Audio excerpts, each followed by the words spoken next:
Welcome to another session of Toxic Tuesday. Therapy for the people. My people. All people.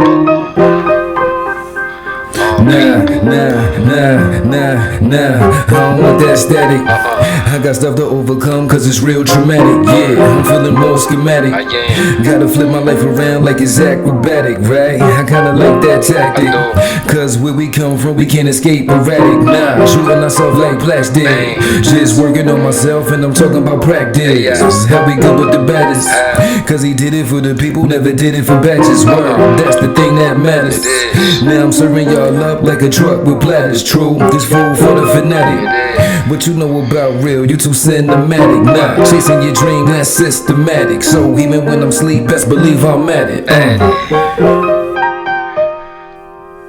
Let's get this session started. Thank y'all for tuning in.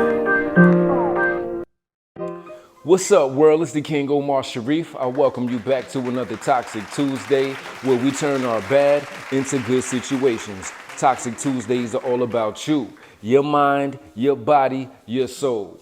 I believe if we can control those three things, we'll find happiness. Tonight on Toxic Tuesday, session number 26, we're going to be talking about the importance of fatherhood. A lot of us either don't have a good relationship with our fathers or don't even know or have our fathers in our lives at all. All right, so that's why this topic is very important to me, and I felt like we should bring it up tonight and make it a good topic of discussion. Let's start the show. Also, if you felt like this was a great discussion and a great video that either touched you or you shared it with somebody else and it can make a difference in their lives, like the channel, subscribe, leave comments, let me know what you think. That way we can grow together. That's love, y'all. All right, y'all, let's kick the show off with a great juice that I made here earlier. You may have seen me with the yellow one earlier. That was pineapple juice, all right? It was so good, I drunk it all. There's no more pineapple juice left or pineapples in the house for me to make. I did have cantaloupes, and cantaloupes are about 90% water, which is great. That's great for hydration, great for your skin. And the recipe is very simple. All of my recipes are easy to make. All you need is a blender. You don't even need a juicer for these. And you put in the cantaloupes after you slice them up. You add your spring water. You add your honey to your liking. Maybe some like it sweeter, maybe some don't. But either way, it's very, very, very good for your body. And I suggest everyone to try it. That's love. Oh my gosh, I'm not lying. I'm not lying, it's so good. I'd like to start today's session by you telling me what your experiences were like with your father growing up. Well, I'll start off by telling you there weren't many experiences at all. I'm thankful to have a grandfather and a grandmother, grandparents who took me in because I was born to a young mother, 16 years old, and her side of the family were in a one bedroom with about 5 or 6 of them in there. So there really wasn't much room for me. So luckily, my grandparents took me in, and I grew up with them in a bigger space, with my aunts and uncles as well, and younger cousin. But memories of my actual father being there were very few. What made it harder for me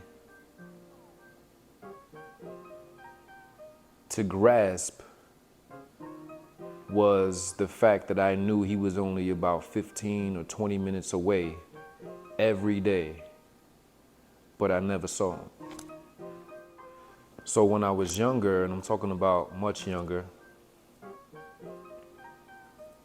I would look at my father like he was Superman, like he could do no wrong, like I wanted to be just like him, even though I hardly saw him, and even though I hardly knew him or knew him at all.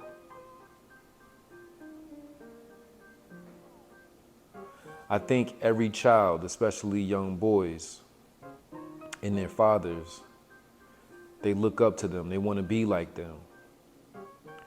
No matter how they are, no matter how the rest of the world views them.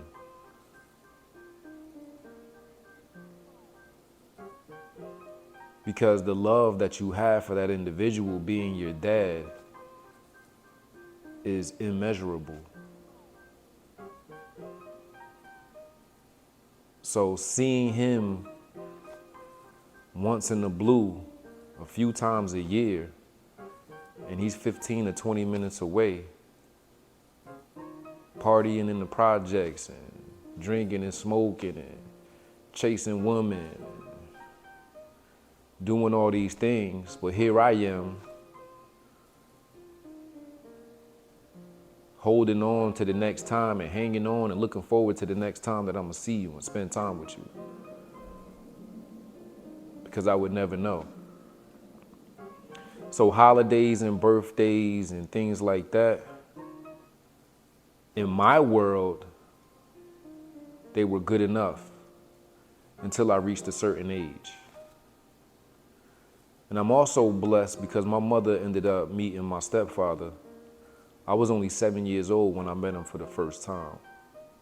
So I had my grandfather there, and then I met somebody who would become my father in the sense of the word. So I'm blessed and thankful for that, but there's nothing like having your actual father there. The one that you share features with, the one that you kind of walk and talk like, the one that you have that bloodline lineage to. There's nothing like that. But once I got to a certain age, when my legs got longer and my voice got deeper, puberty, 12, 13, I started realizing that my father wasn't around. So I developed this thing in my mind where he went from Superman to Lex Luthor. He went from the hero to the villain. Because that's when I started to notice those flaws. That's when I realized, he never comes around. And when he does, the little that I had sometimes would come up missing. So that's a whole nother thing, like chains. I remember in particular, my mother gave me a nice gold chain. It was a Bismarck, if y'all even remember what those were. But I cherished it. And he came to visit. By the time he left, it was gone. So he became somebody that I felt all this bitterness towards and resentment towards. And most times hated him for it. Until I came to an understanding in a different adult level of life where I was able to dissect things differently, see things differently, and move on from it. So there's a few things that I want to point out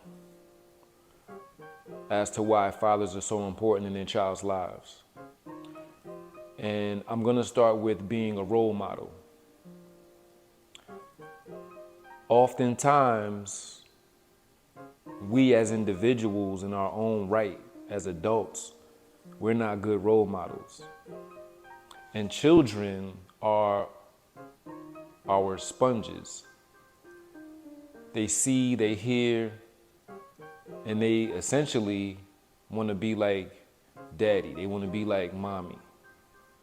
Being a role model is important because it shapes the way your child thinks. It shapes their behavior. It shapes their attitudes. It allows them to understand masculinity, responsibility, and how they should be as a man, or in a daughter's eyes, how a man should be, period. So with that comes great responsibility and maturity and understanding. Because us as fathers, a lot of us lack those things. And if we lack those things ourselves, how could we pass those on to our children? It'd be hard to do. So we have to work on ourselves because our children are like clay. We really do mold them. We really do build them up. So we got to do our best jobs. We got to put our best foot forward so that we see that that comes to life, so that we see that we're giving them the best opportunities, so that we see that they're going to be better than us.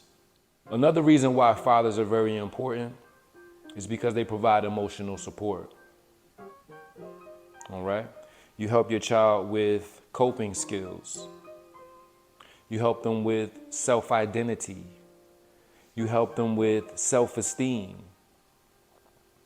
And those things kind of revolve around self-love. So if we're able to be there during good times, during bad times, allowing them to talk, allowing them to be who they are while we're guiding them through life and helping them grow into this beautiful tree, then we got to be there. We got to spend that time with them. That's very important. Time is everything. Not a birthday gift, not sending money. You got to give your time. You have to give yourself. So these things can actually develop how they're supposed to. Another reason why fathers are very important in their child's life is for their cognitive development. What that is how your child sees the world, the way they think, the way they explore, their curiosities. So we have to be there in order for them to reach that potential. That helps them with their reasoning, their understanding, and problem-solving skills. Okay, this happened because da-da-da-da-da. And this is what we're going to do now, right? So all of these things are big pieces into our children's development. And again, you got to be there to actually hold their hands through this process. Number 4, nothing against the moms because there's plenty of athletic women out there, and I could go down the list, all right?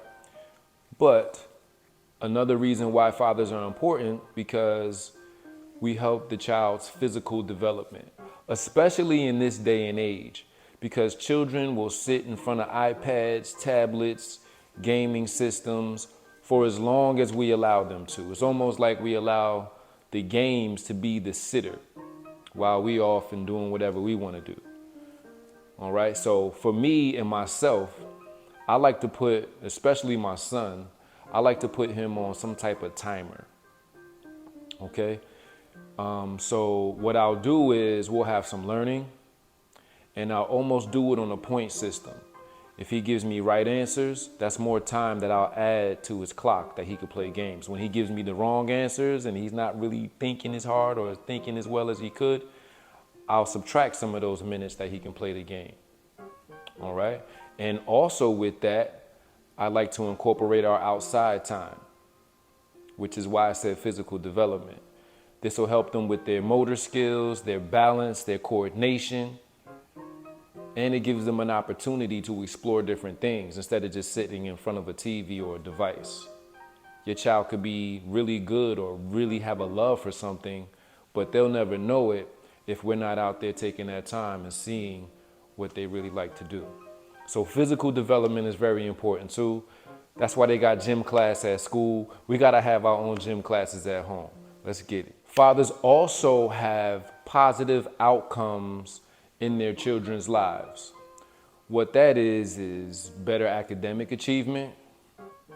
What that is maybe less chance of them exploring drugs, your weeds, your pills, your vapes, your cigarettes, anything that they could get addicted to or anything that they see everybody else doing. You giving them that foundation and that stability at home could give them an opportunity to say no. And I'll share this really quickly.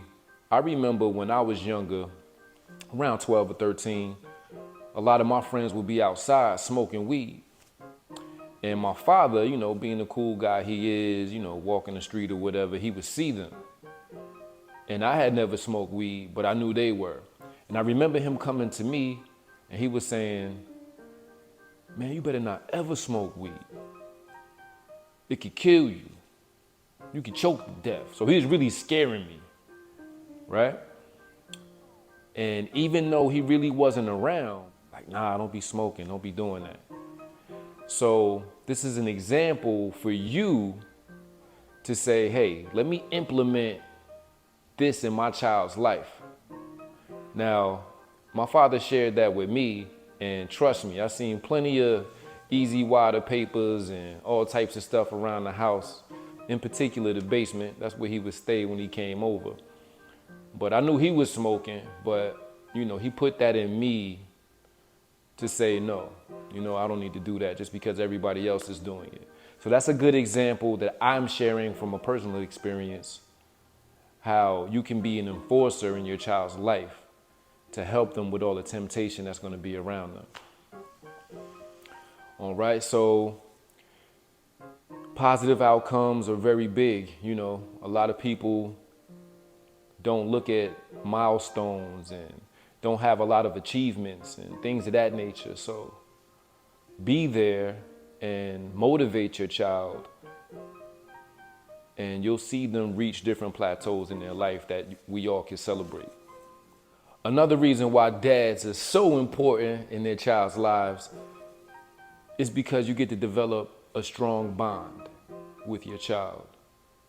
Now, a lot of people used to say, word is bond, or my word is my bond, however you want to say it.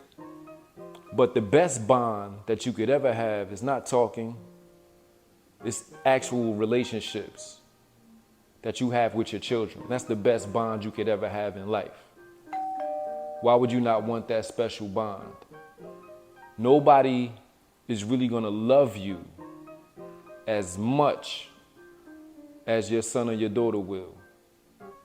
Not no girlfriend, not somebody you dating, not anybody. There's really nothing out there because people come and go in and out of your lives.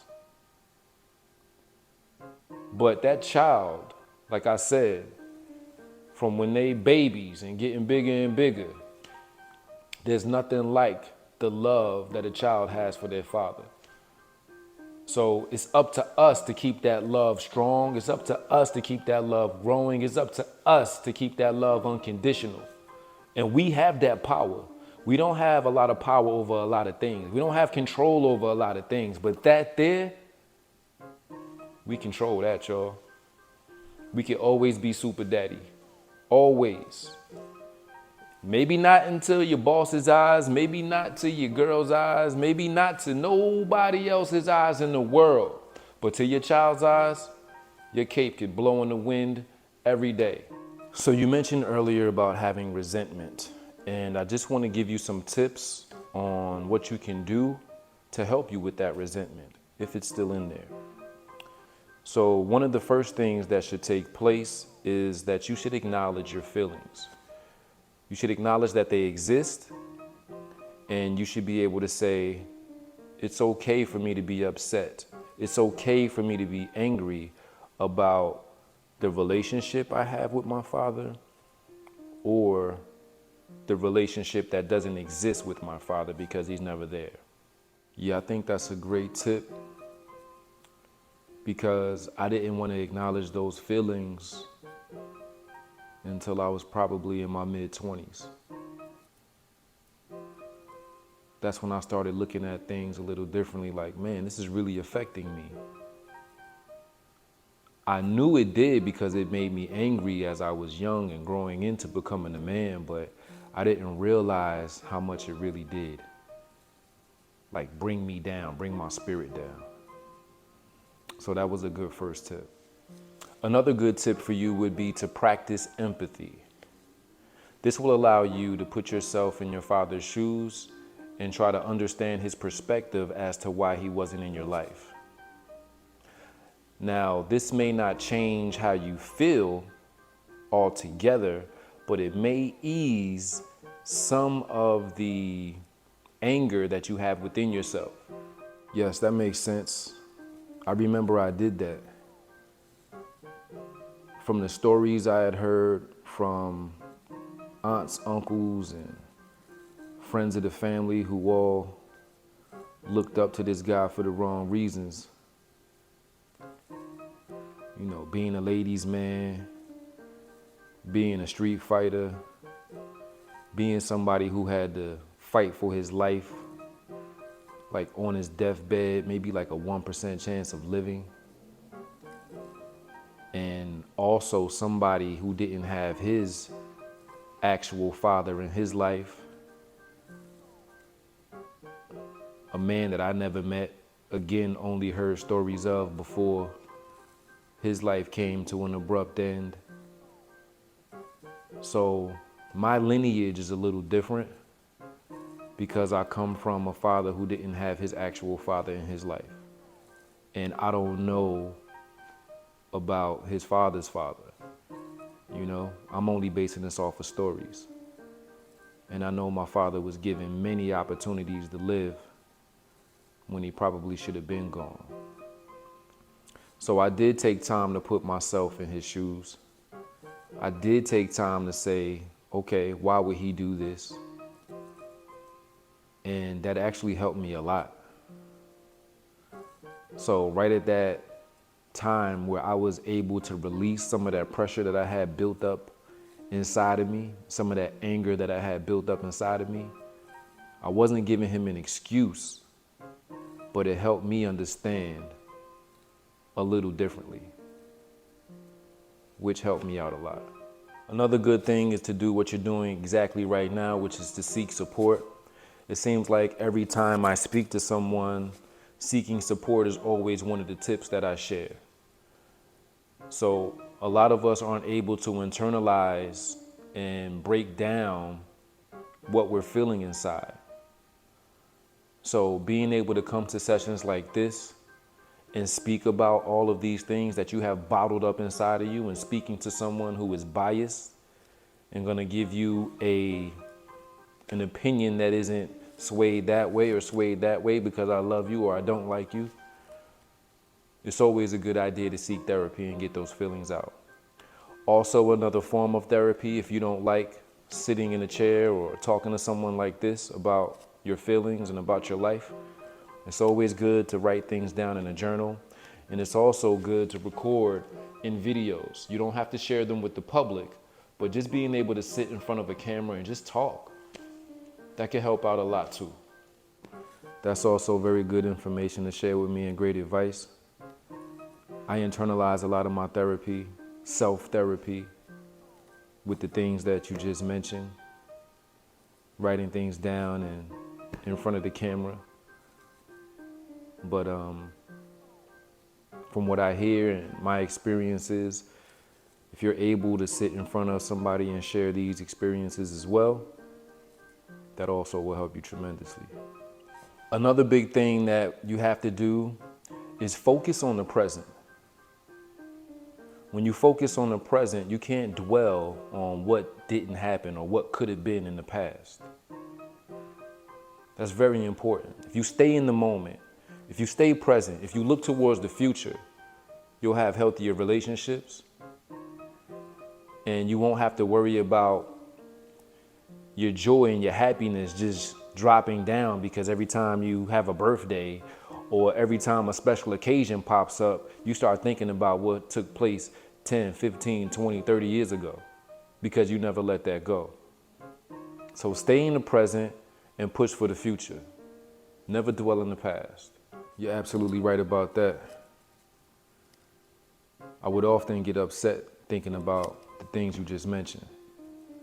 But until I got to that point where I just let it all go, I became happier.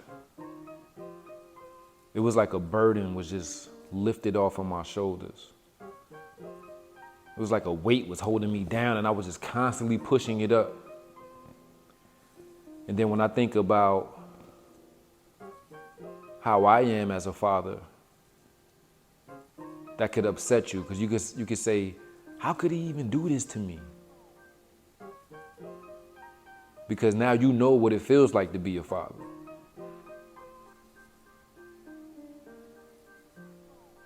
So it's very important to let things go and stay in the present. You're right about that. And my last tip that I have for you, which is probably the biggest of them all, you have to consider forgiveness.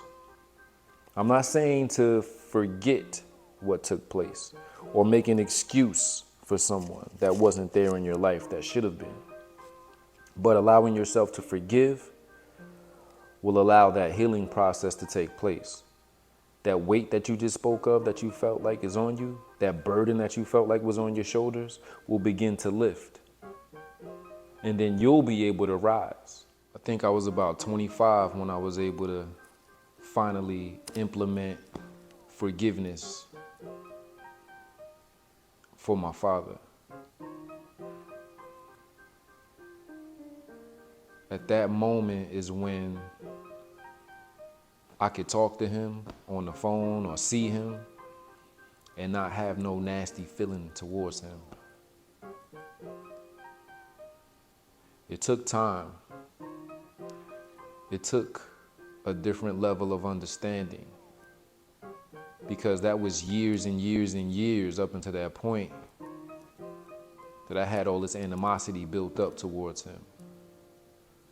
But when I did what you just mentioned, forgave him and was serious and honest about it, I felt so much better as a person. And that's beautiful. And I thank the Creator for that.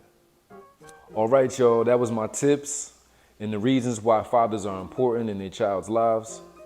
Moms, if you're out there co-parenting and the dad isn't in the house, you have to let whatever bitterness you may have towards him go. That resentment you have towards him, let it go. Because as much as you think you're getting him back, you're getting the children back even worse. And that's real. For the moms and dads that are in the same house and maybe dad is always working or his concentration is always somewhere else, he's a provider and not all of the other things that I mentioned, which still affects the child, then those dads and moms, you guys need to work on that as well. Okay? Because just because you're there doesn't mean you're present. And this conversation today has brought up something else that I just thought about. I think I'm gonna do another video on tips on how to be a great dad. Okay? Because a lot of us haven't had fathers in our lives to know what a great dad is.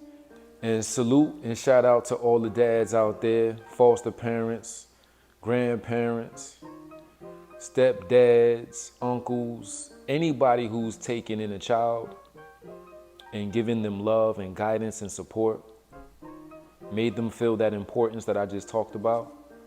Thank you. May the Creator continue to bless you. I'm so thankful for my stepdad and all the other men that I had in my life to help fill those shoes.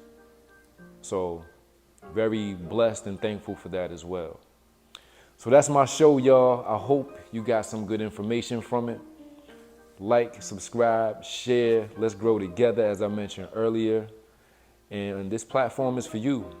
It's for me too, because like I said, I get to vent and talk about my childhood trauma and talk about other people's issues that bring light to the table and can help us all. All right? So I love y'all. I thank y'all. I can't wait to see y'all next Tuesday. Check out the channel, The King Omar Sharif. There's plenty of other videos there that can help you get better, to help you grow, to help you get some better understanding. And that's what this life is all about. Spread y'all wings, y'all. Until next week. That's love.